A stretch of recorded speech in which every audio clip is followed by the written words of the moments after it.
सतगुरुदेव भगवान के चरणों में वंदन है। नाम जप के अमित प्रभाव से डाकू रत्नाकर महर्षि वाल्मीकि बन गए। अवघरदानी आशुतोष भगवान शंकर ने नाम जप के प्रभाव से ही हलाहल को कंठ में धारण कर लिया और नीलकंठ बनकर संसार को भस्मीभूत होने से बचा लिया। भगवान नाम की ऐसी अपार महिमा को समझकर जो नाम जप का आश्रय लेते हैं उनका यह लोक और परलोक दोनों आनंद से परिपूर्ण हो जाते हैं। नाम के प्रभाव से असंख्य साधकों को चमत्कारमयी सिद्धियां प्राप्त हुई हैं। साधारण मानव यदि महान विपत्तियों और दुर्निवार संकटों के आने पर भगवान नाम सिमरन का सहारा ले तो निश्चय ही उसको संकटों से मुक्ति मिल जाती है। नाम जप के प्रभाव से ही भक्त शिरोमणि बालक प्रहलाद को धधकती हुई ज्वाला भस्म नहीं कर सकी। बालक ध्रुव को अविचल पदवी प्राप्त हुई। नाम जप के प्रभाव से महावीर हनुमान जी ने राम को अपना ऋणिया बनाकर अपने वश में कर लिया। इस घोर कली काल में भी जो बड़भागी भगवान नाम का आश्रय नहीं छोड़ते उनके सभी शास्त्रानुमोदित कार्य सफल होते हैं। भगवान नाम के प्रभाव से माता और पिता की भांति सदैव उनकी अलक्षित रूप से सुरक्षा होती रहती है। भौतिकवाद की चकासौद में आज का मानव अपने कर्तव्य पथ से विमुख होता जा रहा है। दूषित शिक्षा के विश्वव्यापी प्रभाव से मन और मस्तिष्क पर पतन की कालिमा का बहुत मोटा आवरण पड़ता जा रहा है।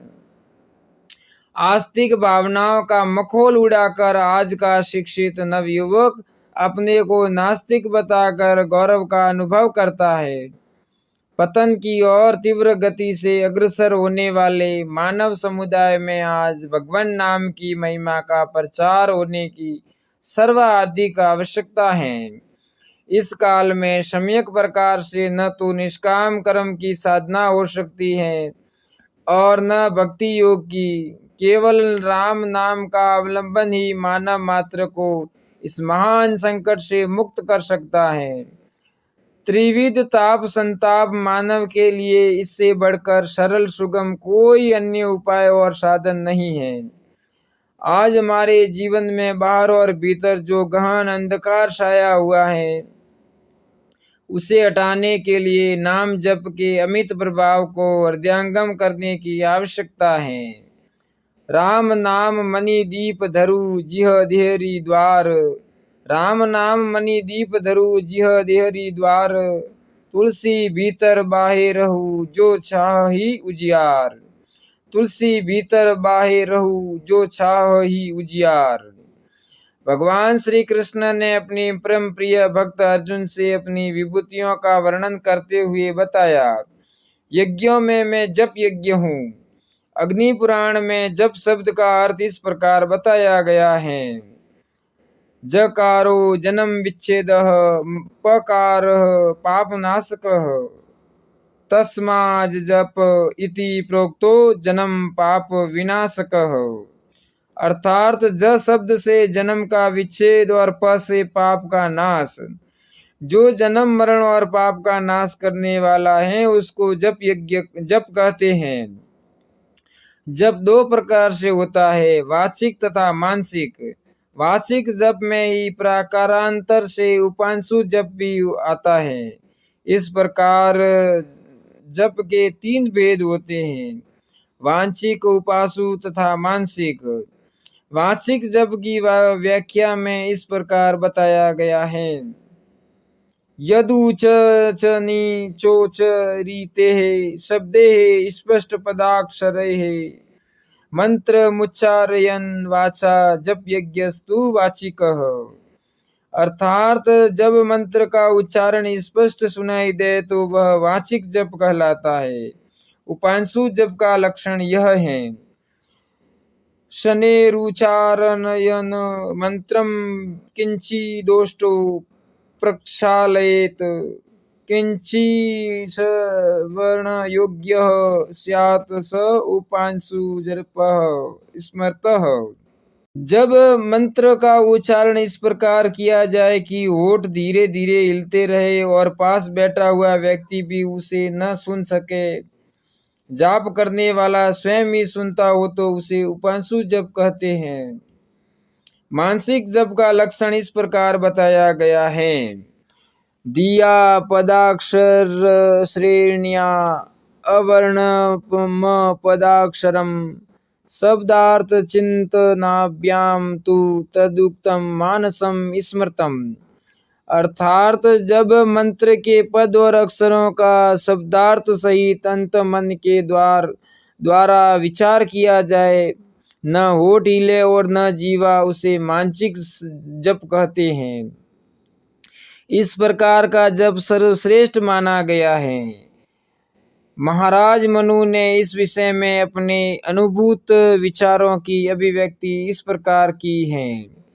विधि यज्ञाज जप यज्ञो विशिष्टो 10 विगुणे उपांशु स्यात् गुणः सहस्रो मानसः स्मृतः मनुस्मृति।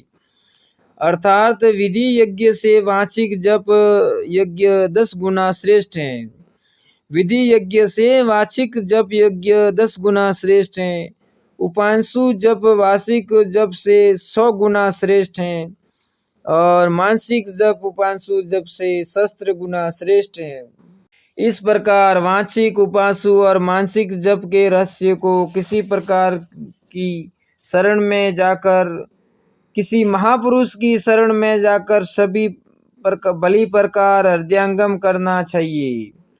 अपने अंतःकरण की स्थिति के अनुसार अधिकारी भेद से तीनों प्रकार के जप की व्यवस्था की गई है।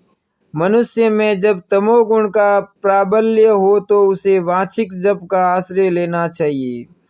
जब रजोगुण और सत्व गुण बरत रहे हो तब उपांशु जप करना चाहिए, और जब अपनी मन स्थिति शुद्ध सत्व गुणी हो, वृत्तियां अंतर्मुखी हो, तब मानसिक जप करना चाहिए।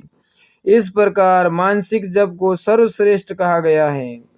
अनुभवी संतों और शास्त्रों ने तो यहाँ तक कहा है कि श्रद्धा तथा विधि रहित जप यज्ञ भी व्यर्थ नहीं जाता। श्रीमद् भागवत में भी ऐसा ही लिखा है। हंसी मजाक में तथा अवहेलना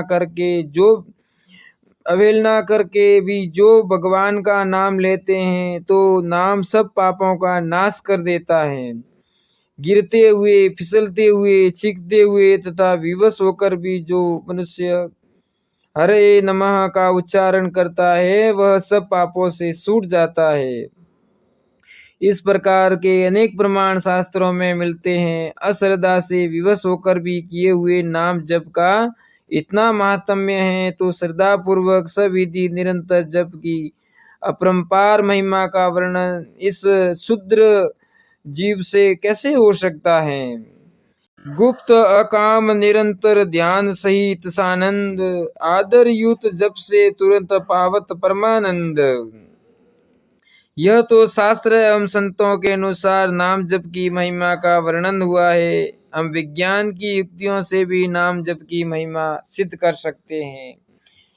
सीताराम सीताराम। जिसे जानकर नास्तिक भी जप करने को विवश हो जाएगा। संसार में सभी व्यक्ति अपनी आयु बढ़ाना चाहते हैं, कोई व्यक्ति मरना नहीं चाहता। नाम जप में ऐसी अद्भुत सामर्थ्य है कि मनुष्य अपने प्राण एवं मन पर विजय प्राप्त कर मृत्यु को भी जीत लेता है। विज्ञान के अनुसार 24 घंटों में मनुष्य 21,600 श्वास लेता है। इन्हीं श्वासों के आधार पर उसकी आयु है। वह जितने कम श्वास व्यय करेगा उतनी ही आयु बढ़ जाएगी। इस प्रकार का कोई भी मनुष्य अनुभव कर सकता है कि नाम जप करते समय श्वास स्वाभाविक कम निकलता है। 24 घंटों में 21,600 श्वासों के हिसाब से 1 मिनट में 15 श्वास आता है। अब यदि नाम जप श्वास द्वारा मानसिक किया जाए तो 1 मिनट में 7-8 श्वास ही निकलते हैं। इस प्रकार 1 घंटा तक जप करने में 1 घंटे की आयु बढ़ जाएगी और हमारा जीवन दुगना हो जाएगा। और यदि कीर्तन करें तो भी 1 मिनट में लगभग 10 श्वास निकलेंगे, 5 श्वास शेष रहे। इस प्रकार कीर्तन करने से भी हमारी ड्यूटी आयु हो जाएगी। इस प्रकार नाम जप से श्वास नियमन द्वारा प्राण एवं मन दोनों पर हम अपना आधिपत्य प्राप्त कर सकते हैं। इसी शक्ति द्वारा भीष्म पितामह ने प्राणों पर विजय प्राप्त कर मृत्यु को भी यह कहकर लौटा दिया कि उत्तरायण में आना। कहाँ तक इसकी शक्ति की महिमा कहे, एक महापुरुष का इस संबंध में कहना है, नाम ही जपे शून्य मन धरे, पांचों इंद्रिय वश में करे, ब्रह्म अग्नि में होमे काया, ताके विष्णु पखारे पाया। श्री रामचरितमानस में भी एक स्थान पर गरुड़ जी ने श्री काकभूषुंड जी से प्रश्न किया, तुम ही न व्यापत काल, अति कराल कारण कवन, मोहि सो कहु कृपाल, ज्ञान प्रभाव की जोग बल। काकभूषुंड जी ने उत्तर देते हुए भगवान श्री राम के मुख से निकले वाक्य कहते हैं, कबहु काल न व्यापी ही तो ही, सुमिरेशु भजेशु निरंतर मोहि। इस प्रकार इस अनुभूत विज्ञान के द्वारा नास्तिक भी नाम जप की महिमा स्वीकार कर लेगा। नाम जप की अपार महिमा का वर्णन लेखनी और वाणी से असंभव है, संभव ही नहीं है। उसकी सुखद अनुभूति तो इस पथ के पथिक को ही हो सकती है। नाम की महिमा अपार है, यह भगवान की प्रत्यक्ष विभूति है।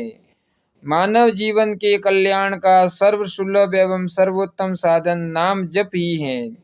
जो कल्याणकामी जन इसी जीवन में अपने चरम लक्ष्य को प्राप्त करने के इच्छुक हैं, उन्हें भगवान वेदव्यास के इस डिंडिंगिम घोष को कभी विस्मृत नहीं करना चाहिए। हरे नामेव नामेव नामेव मम जीवनम, कलो नास्त्येव नास्त्येव नास्त्येव गतिरन्यथा। इस प्रकार के अनेक प्रमाण शास्त्रों में मिलते हैं। अश्रद्धा से विवश होकर भी किए हुए नाम जप का इतना महात्म्य है, तो श्रद्धा पूर्वक सविधि निरंतर जप की अपरंपार महिमा का वर्णन इस शूद्र जीव से कैसे हो सकता है। बोलिए श्री सतगुरुदेव की जय हो। अगर मित्रों आपको यह वीडियो पसंद आया हो तो इस वीडियो को लाइक करना, ऐसे ही ज्ञानवर्धक वीडियो सुनने के लिए इस चैनल को सब्सक्राइब करना।